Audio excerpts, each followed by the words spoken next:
Preparing a blackout kit or a power outage kit is essential. The best time to prepare is when the lights are on. Having all of your tools in one location will help you be better prepared for when the lights go out.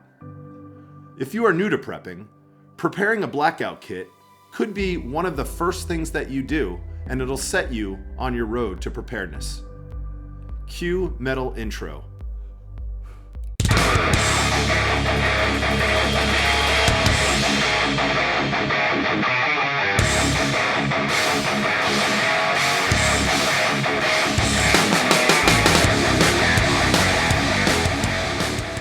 What's up, preppers? I'm the community prepper, and today we are going to be talking about a blackout.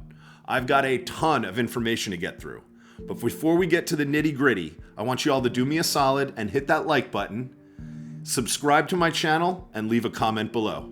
Let's get to it. A power outage, although usually short-term, is something that every American will undoubtedly experience. Electricity is an everyday part of life, and it's easy to forget how important it is until it's off. So let's go over some of the more important things to consider when the juice ain't flowing. Let's talk about lighting. There are several different light sources to consider in an electricity-free environment. Battery-powered lights, chemical lights, solar-powered lights, and open flame light sources. There are pros and cons to each, but a variety and diversity in your lighting options is of concern depending on your situation.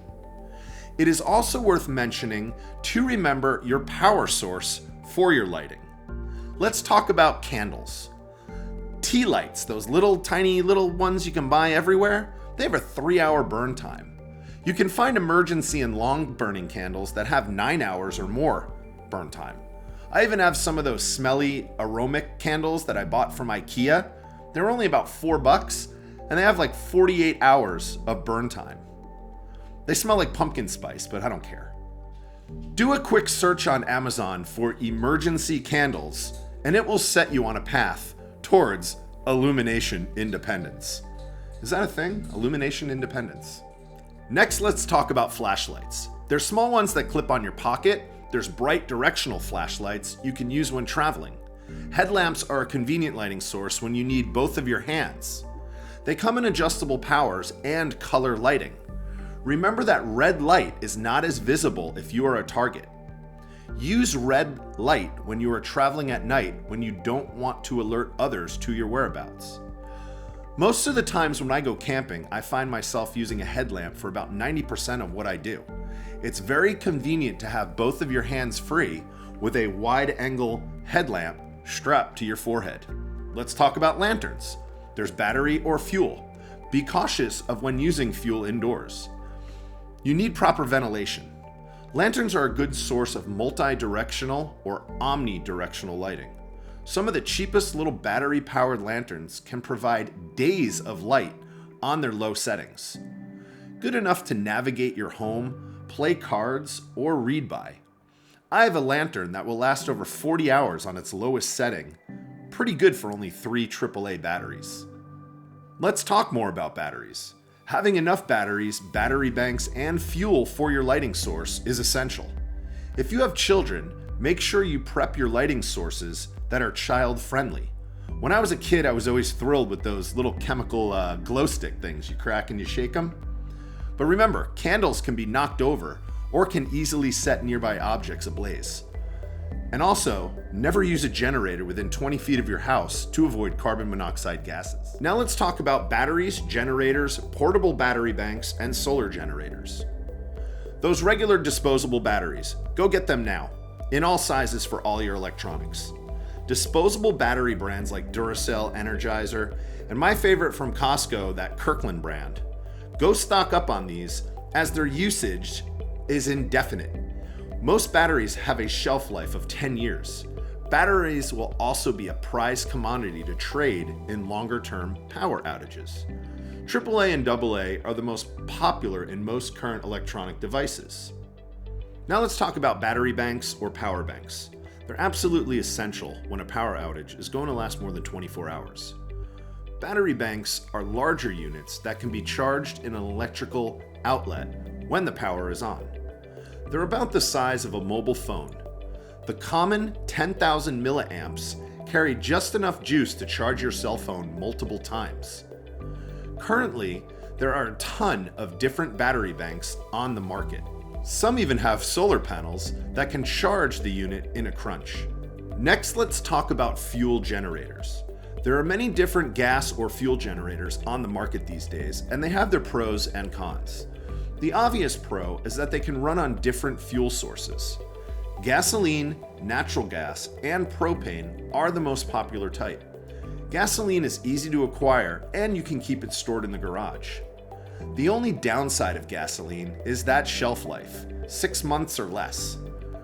Propane is a very stable gas. It can last up to 30 years in those 20-pound cylinders. Also, if your home runs on natural gas, you will be able to attach your generator into the main natural gas line. Electricity is not necessary when tapping into your natural gas line. Another con of the fuel generators is the sound. It could attract people who are less prepared by calling attention to your whereabouts. Finally, your generator should be far enough from your home so the exhaust is not an issue. Solar generators. Many pros, many cons. The main con is the cost. They're usually about double the cost of a fuel generator. They also take a long time to recharge when using the solar panels, especially if the sun isn't Los Angeles, but Seattle sun in the winter. You can initially charge these units in your typical outlet when the power is on. They charge rather quickly and are perhaps ideal for more of a short-term power outage. The higher wattage kind, those over 1,000 watts, can run a refrigerator, a coffee pot, a blender, a fan, a small heating unit for a short period of time. Another perk is that they are lightweight and whisper quiet. They can be used indoors as there is no exhaust emitted from the units. Perfect for observational security or OBSEC. Next, let's talk about staying cool and staying warm if the power is out for an extended period of time. Staying cool or staying warm can become an issue of survival in extreme weather situations. If the temperature is dropping below zero, staying warm becomes more of an issue. Worldwide, the death rate from cold weather exposure is 20 times greater than death from extreme heat exposure. The inside and the outside of your home will want to create equilibrium, meaning without an internal heat source, your home will eventually be as cold as the outside temperature. You'll need to gather you and your family into a smaller room where your heat source will work without harmful fumes. A propane-powered portable heater like the brand Mr. Heater will be a lifesaver in frigid temperatures. They range in price between about $100 to $200 depending on the BTU output. They can operate from 3 to 12 hours depending on the setting on one of those small 1-pound cylinders of propane. They can also be connected to the larger propane tanks for a much longer fuel source, up to 220 hours. Being in a small room without vaulted ceilings is your best option. Insulate the windows with blankets or dressings to lessen the heat loss through glass. Build a room within a room using a tent or tarps or blankets to bring your heating area down to the bare minimum. Use reflective tarps to bounce the heat source back into the areas you need heated. Also, dress in layers and be sure to cover your head and hands and feet. In many areas of the country, sweltering heat is a major concern for when the power is out. More specifically, when your air conditioning is out. The best solution for this is the multi-gas generator you purchased a few months ago when it went on sale at Costco. It's that 7,500 watt tri-fuel unit you bought along with the 4 propane tanks.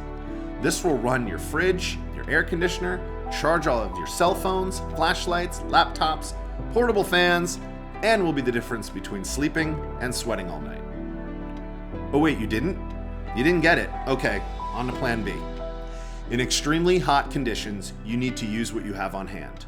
With no power to run fans or air conditioning, you'll need to go back to the basics. Really basic. Wearing light-colored, loose-fitting clothing made from cotton or linen will be your best option for fabrics. Cotton will breathe better than any other fabric out there. Some synthetic materials, like exercise attire, can be even a better option. They are designed to wick moisture away from the body. This will give you a cooler sensation, especially if you've already sweated through your cotton tops. Shorts, open-toed shoes, and even a hat will keep you cooler. Yes, the head does hold in body heat, but if it comes down to direct sun versus a hat, the hat wins. By now you've moved into the basement or lowest levels of your home. Basements hold a cooler temperature when it's hot. Have you ever been in a cave when the temperature outside is over 100 degrees? Temperatures in underground environments are not affected by surface weather. They tend to stay the average annual temperature of that region. This is why your basement will be cooler in the summer. Furthermore, hot air rises and cool air sinks.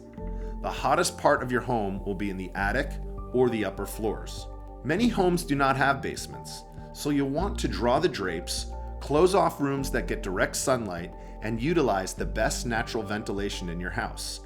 Open windows when it's the coolest. The outside temperatures just before dawn are usually the coolest.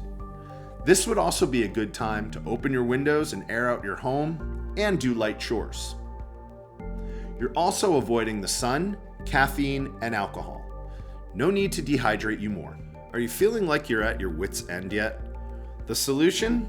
Just add water. Keep your body cool with frequent dunks in the tub, a swim, a mist bottle, and a tall, refreshing glass of the old H2O.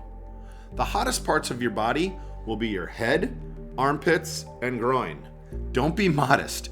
Try soaking them with cool water or a wet compress. Finally, you're taking it easy. Strenuous activity will further the effects of the ungodly heat. Save manual chores for the evenings or very early mornings when it will be the coolest. Be aware of the differences between uncomfortable heat and life-threatening heat. Next, let's talk about cooking. If you have electric stovetops or the gas is turned off, using a portable propane or butane type stove will work best.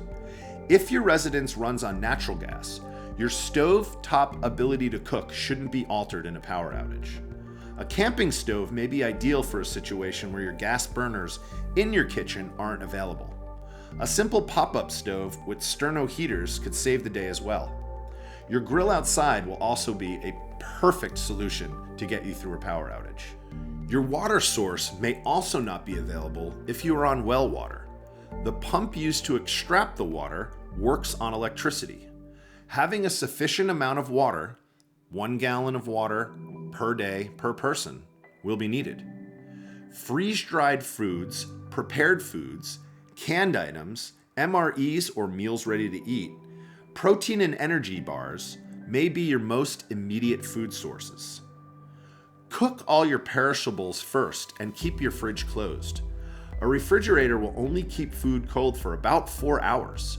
After that, it can begin to spoil. A freezer will keep food good for about 24 to 48 hours. Keeping a full freezer will also keep food frozen longer in an outage. Next, let's talk about water. Water is the single most important prep to be vigilant on stockpiling. The human body can only go 3 days without water. Your organs will begin to shut down after only 72 hours without it. FEMA suggests each household stockpiles 1 gallon of water per person per day and recommend a minimum of 3-week water supply. That equates to a family of 4 needing 56 gallons for only 14 days. Drinking contaminated water out of desperation can lead to further dehydration due to diarrhea and vomiting. Waterborne illness is a serious matter in an emergency situation. The absolute easiest, no-brainer, pennies on the dollar thing you can do right now is go out and purchase commercially bottled water. Watch how fast grocery stores sell out of water in a 24-hour power outage. People will quickly start to panic and hoard common items that are in endless abundance in the normal times. If you haven't prepared your water stores, you'll need to collect, filter, and boil fresh water. Having the knowledge of this will literally save your life in an emergency situation where water becomes scarce. If the power is out and there's no way to pump water into your toilet, you must take other arrangements. Most toilets will still flush if you are placing the water in the top tank. However, what if this fails? What if water becomes too precious of a commodity to use in the toilet? You will need to find other means of going number 1 or number 2 into a bucket and disposing of it properly. Remember, well water still needs electricity to pump water into your toilets, showers, faucets. Without power, you will need a backup plan when you need to go talk to the man about a horse. So keep those grocery bags and stockpile them. They are easily compacted, and plastic trash bags have many uses in a grid down scenario. Get a portable toilet. Having a simple bucket lined with a garbage bag will work great in general for a short-term power outage. You can buy a 5-gallon bucket at most hardware stores. Camping and survival stores will sell toilet seats that fit on these buckets so you don't hurt your bum when sitting on that thin bucket rim. No toilet seats? Use a pool noodle to line the rim of the bucket for a more comfortable movement. Let's talk about communication. Get an emergency radio. This will keep you up to date with weather emergencies such as flooding, tornadoes, and other natural catastrophes. A radio with multiple power sources is best: battery, solar, or hand crank.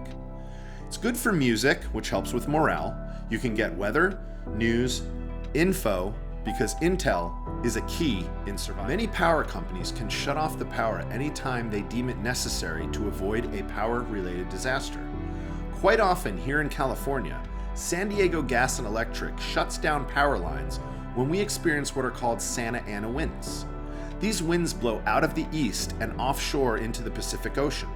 They spread fires and can easily knock down power lines. Scheduled power outages are usually announced, but sometimes not. Customers on a medical baseline program are notified prior to cutting power due to their special needs for electricity to power medical equipment. Anyone who has a qualifying medical condition is encouraged to sign up for the medical baseline program so that in addition to getting a discount on their monthly energy bill, they receive extra notifications in advance of power shutoffs. What medical conditions do you have that require electricity? Rechargeable wheelchairs, dialysis machines, keeping medicine in cold? Plan now to mitigate health emergencies with no power.